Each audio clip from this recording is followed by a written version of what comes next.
it be an evening star, shines down upon you. Fala galera, meu nome é Gilberto Melo e esse é o meu canal Bruxaria Natural. Sejam muito bem-vindos ao meu canal, gratidão a você que abriu esse vídeo, gratidão a você que me acompanha. E hoje, terça-feira, dia de falar de Wicca, magia e espiritualidade nesse canal.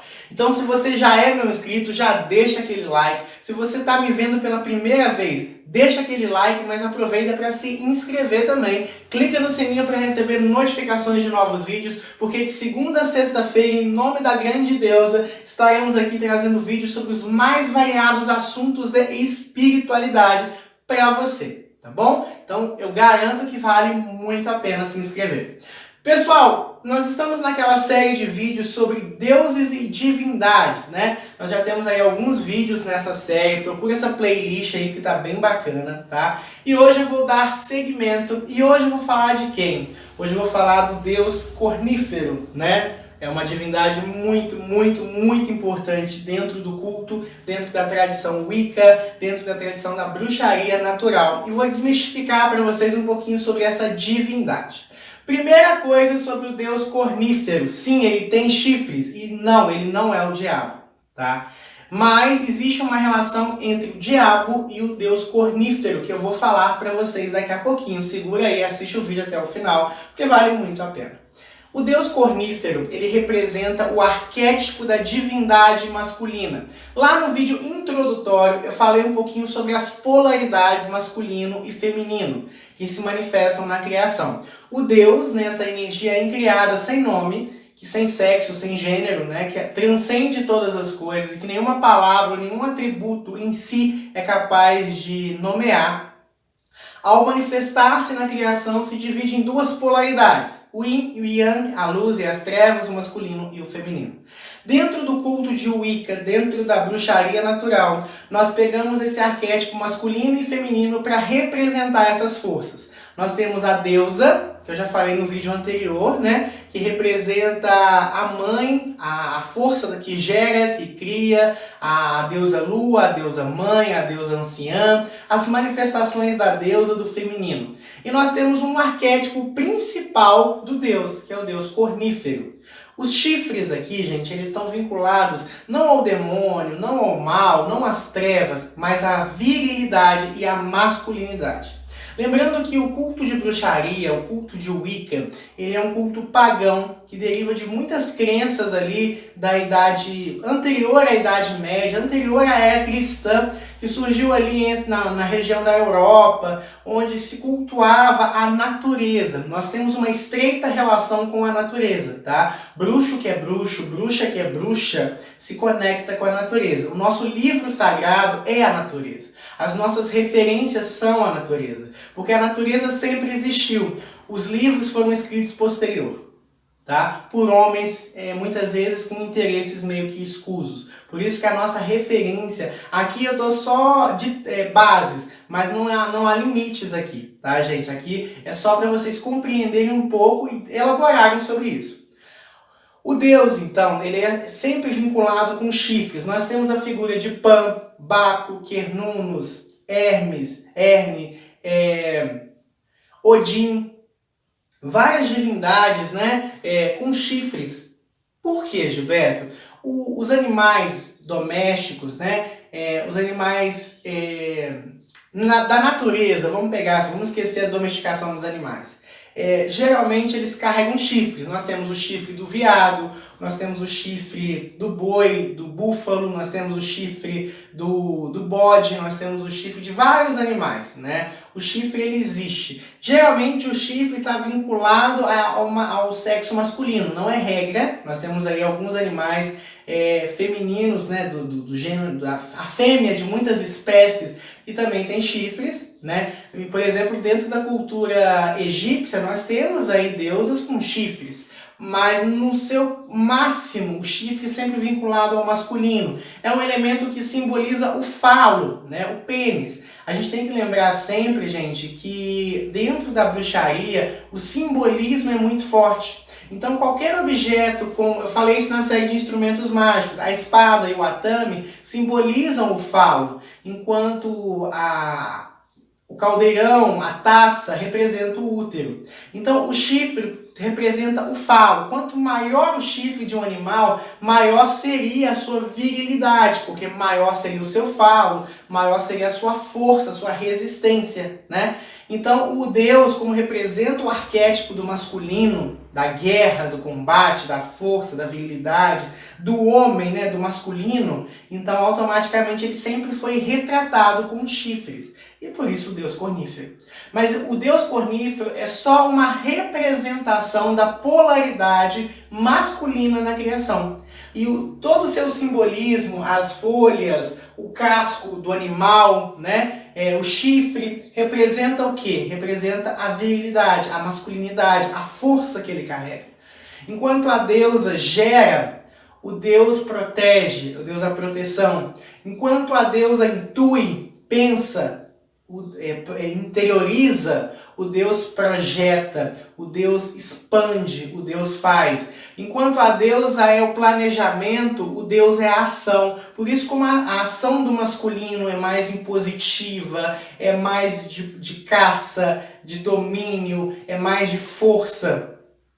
Então, ele é representado dessa maneira.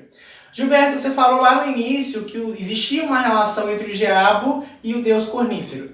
Quando eu entrei, né, para a bruxaria, eu venho de uma tradição cristã muito rígida.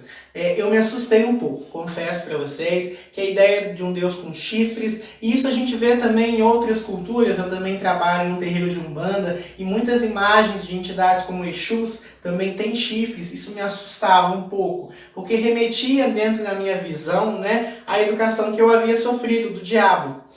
O diabo, ele é uma deturpação do Deus cornífero. Não é o contrário. Na verdade, não há uma referência na Bíblia, por exemplo, não há uma referência da aparência desse ser, né, chamado diabo.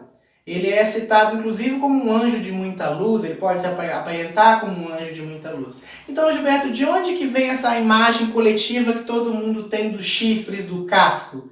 Justamente de um fenômeno que aconteceu durante a ascensão do cristianismo a partir do século III, onde eles pegaram tudo que era diferente e demonizaram, e transformaram em negativo. Então eles criaram, né, deram características ao diabo, que seria o opositor do Cristo, muito similar ao Deus das bruxas, ao Deus dos pagãos, ao Deus dos feiticeiros, para que durante o processo de catequização, durante o processo de educação daquele povo, ele acabasse associando que era mal cultuar Quernunos, que fazia mal cultuar o Deus.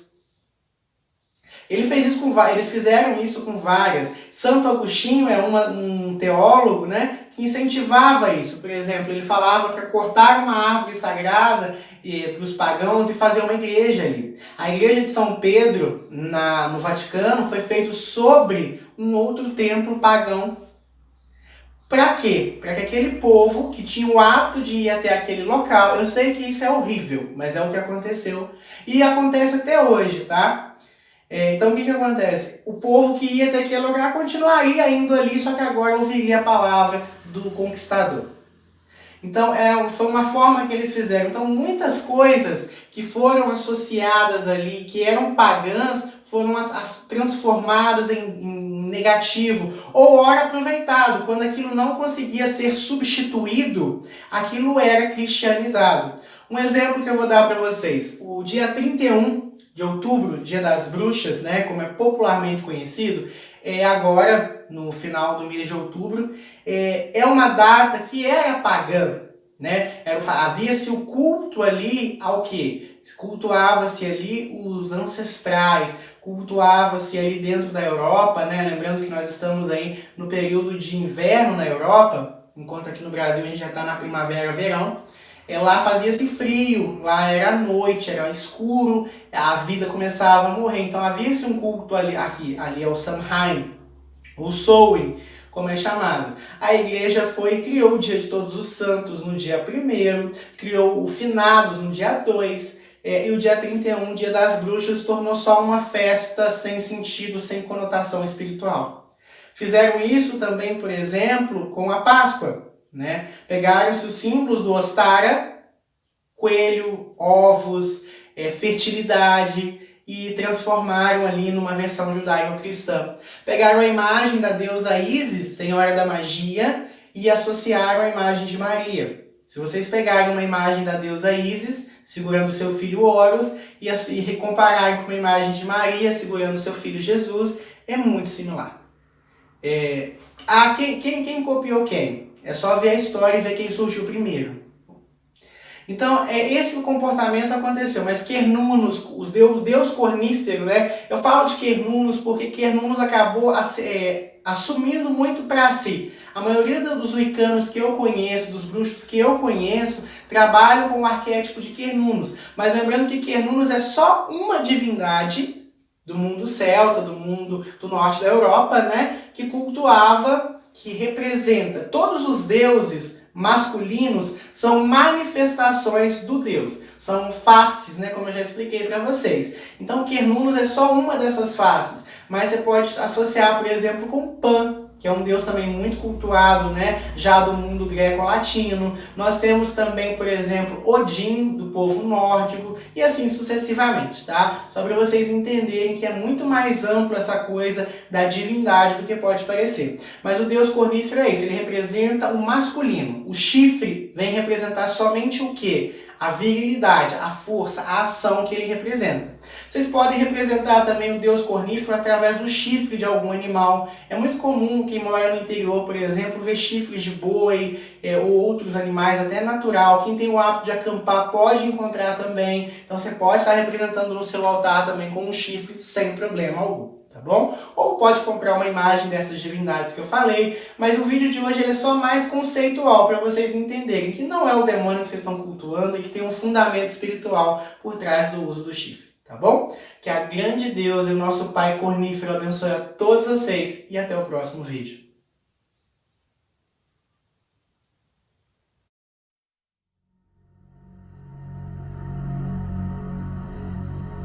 May it be